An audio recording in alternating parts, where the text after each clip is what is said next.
त्या 100 कोटी मिळायला मी 4 वर्ष बघतोय किती पैसे मिळतील. ते पैसे अद्याप मिळत नाहीत आणि 20,000 कोटी तुम्हाला कधी मिळणार आहेत मला वाटत नाही 2-4 पिढ्यात तरी तेवढे पैसे मिळू शकतील. दुसरी महत्वाची यातली कायदेशीर बाब तुम्ही बघायला गेला तर यामध्ये आता जागतिक पातळीवरती काही नियम करण्यात आले.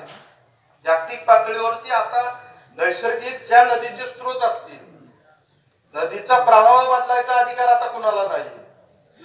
या वड्यातलं पाणी त्या वड्यात सुद्धा नेऊ शकणार नाही. तुम्ही सगळे नशिबान होता म्हणून दादासारखं नेतृत्व तुम्हाला मिळालं म्हणून भीमेतलं पाणी सिनेत सोडू शकते.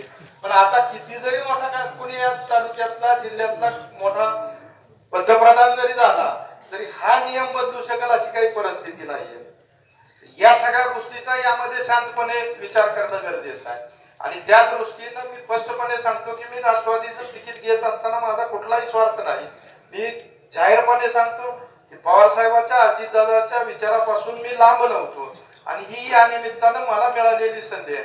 आता उमेदवारीच्या बाबतीत पुढे काय काय प्रकार होतील तुमच्या तुम्ही बघा. आज परिस्थिती मला अशी दिसायला लागली मी अजून कुस्ती ठरवायच्या आत तर पैलवान पळायला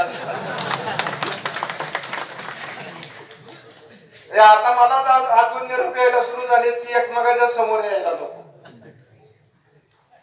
अजून मैदान ठरायचे कुस्ती लागायची.